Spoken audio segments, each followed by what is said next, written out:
Hello friends, welcome to English கற்றுக்கலாம். நாம் இன்றைக்கி வீடியோவில் அட் அப்படிங்கிறதான வேர்ட் பற்றி நம்ம கற்றுக்க போகிறோம்.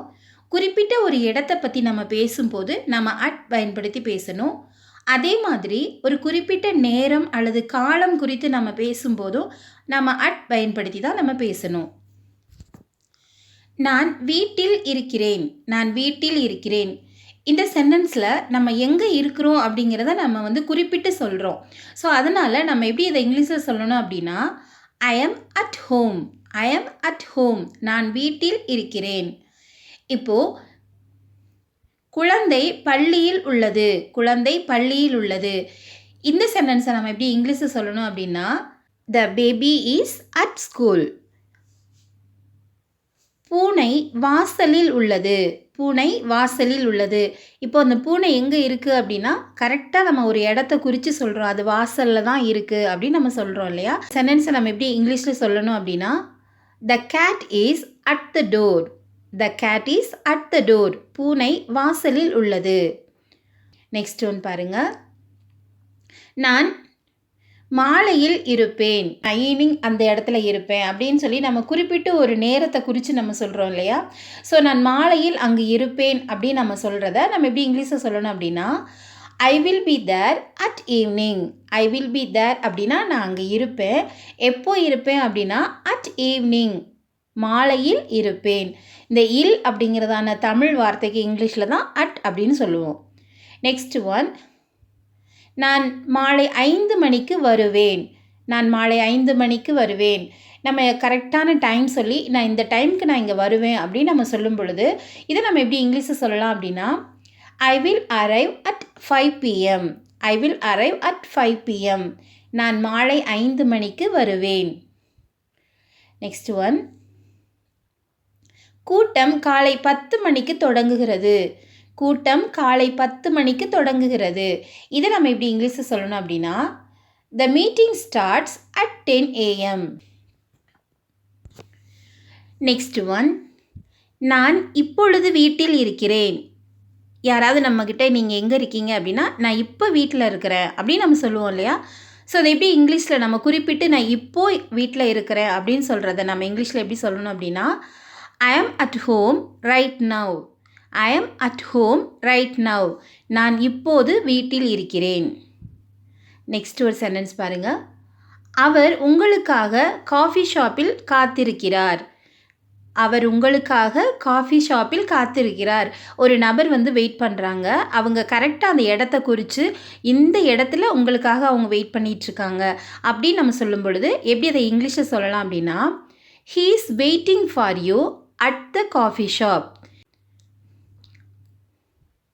He is waiting for you at the coffee shop. அவர் உங்களுக்காக காஃபி ஷாப்பில் காத்திருக்கிறார். நெக்ஸ்ட் ஒன், அவள் வேலையில் எப்பொழுதும் கவனமாக இருப்பாள். அவள் வேலையில் எப்பொழுதும் கவனமாக இருப்பாள். எல்லா வேலையும் நம்ம செஞ்சுட்டு இருந்தாலும் சில பேர் பார்த்திங்கன்னா அவங்களோட ஒர்க் அப்படின்னு வரும்போது அதில் ரொம்ப கவனமாக இருப்பாங்க. ஸோ குறிப்பிட்ட அவளுடைய வேலையில் அவள் கவனமாக இருப்பாள் அப்படிங்கிறத சொல்லும் பொழுது இதை நம்ம எப்படி இங்கிலீஷில் சொல்லலாம் அப்படின்னா, she is always careful at work. She is always careful at work. அவள் வேலையில் எப்போதும் கவனமாக இருப்பாள். நெக்ஸ்ட் ஒன், பூங்காவில் குழந்தைகள் விளையாடுகிறார்கள். பூங்காவில் குழந்தைகள் விளையாடுகிறார்கள். இப்போது குழந்தைங்க எல்லாமே பார்த்திங்கன்னா வீட்டுக்கு வெளியில் விளையாடுவாங்க, நிறைய இடத்துல விளையாடுவாங்க. ஆனால் குறிப்பிட்டு பிள்ளைங்க இந்த பார்க்கில் தான் விளையாடுறாங்க அப்படிங்கிறத அந்த இடத்தை குறித்து நம்ம சொல்லும் பொழுது நம்ம இந்த இடத்துல அட் பயன்படுத்தி நம்ம சொல்லணும். பூங்காவில் குழந்தைகள் விளையாடுகிறார்கள். இந்த சென்டென்ஸை நம்ம எப்படி இங்கிலீஷில் சொல்லணும் அப்படின்னா, the children are playing at the park. The children are playing at the park. The children are playing at the park. பூங்காவில் குழந்தைகள் விளையாடுகிறார்கள். நெக்ஸ்ட் ஒன், தெருமுனையில் சந்திப்போம். தெருமுனையில் சந்திப்போம். நம்ம ஃப்ரெண்ட்ஸ்டெல்லாம் நம்ம சொல்லுவோம், நம்ம எங்கே மீட் பண்ணலாம் அப்படின்னா, ஸோ நீ குறிப்பிட்ட அந்த இடத்துக்கு வந்துடு, நம்ம அங்கே மீட் பண்ணலாம், அங்கே சந்திக்கலாம் அப்படின்னு நம்ம சொல்லுவோம் இல்லையா? ஸோ தெருமுனையில் சந்திப்போம் அப்படின்னு நம்ம ஒரு இடத்த குறித்து நம்ம சொல்லும் பொழுது இதை நம்ம இங்கிலீஷில், let's meet at the corner of the street. Let's meet at the corner of the street. தெருமுனையில் சந்திப்போம். Next one. அவளுடைய திறமையை கண்டு வியக்கிறேன். அவளுடைய திறமையை கண்டு வியக்கிறேன். இதை நம்ம எப்படி இங்கிலீஷில் சொல்லணும் அப்படின்னா, I am amazed at her talent. I am amazed at her talent. அவளுடைய திறமையை கண்டு வியக்கிறேன். Next one. படம் இரவு 8 மணிக்கு தொடங்குகிறது. படம் இரவு 8 மணிக்கு தொடங்குகிறது. இதை நம்ம எப்படி இங்கிலீஷில் சொல்லணும் அப்படின்னா, The movie starts at 8 p.m. The movie starts at 8 p.m. படம் இரவு 8 மணிக்கு தொடங்குகிறது. Next one. அவர்கள் குழு பணியில் சிறந்தவர்கள். அவர்கள் குழு பணியில் சிறந்தவர்கள். ஒரு ஒர்க் பண்ணுற இடத்துல தனித்தனியாக வேலை செய்கிறத விட அவங்க டீமாக சேர்ந்து வேலை செய்யும் பொழுது அவங்க சூப்பராக வேலை செய்வாங்க அப்படின்னு நம்ம ஒரு விஷயத்தை நம்ம குறிப்பிட்டு சொல்கிறோம் இல்லையா. ஸோ இந்த சென்டென்ஸில் நம்ம எப்படி இங்கிலீஷில் இதை சொல்லலாம் அப்படின்னா, they are excellent at team work. They are excellent at team work. அவர்கள் குழு பணியில் சிறந்தவர்கள். Next one. பணியிடத்தில் அவள் எப்போதும் நாகரிகமானவள். பணியிடத்தில் அவள் எப்போதும் நாகரிகமானவள். சில பெண்கள் பார்த்திங்க அப்படின்னா ஒர்க் பண்ணுற இடத்துல ரொம்பவே அவங்க எப்போவுமே நாகரிகமாக நடந்துக்குவாங்க. ஸோ இதை நம்ம எப்படி இங்கிலீஷில் சொல்லணும் அப்படின்னா, she is always fashionable at workplace.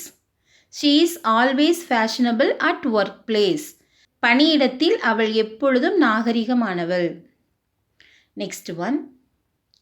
Marathon சூரிய உதயமாகும் போது தொடங்குகிறது. The marathon begins at sunrise. The marathon begins at sunrise. Marathon சூரிய உதயமாகும் போது தொடங்குகிறது. Next one. அவர்கள் கடற்கரையில் ஓய்வெடுக்கிறார்கள். அவர்கள் கடற்கரையில் ஓய்வெடுக்கிறார்கள்.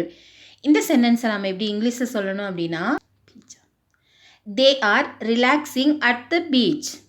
they are relaxing at the beach. அவர்கள் கடற்கரையில் ஓய்வெடுக்கிறார்கள். Next one.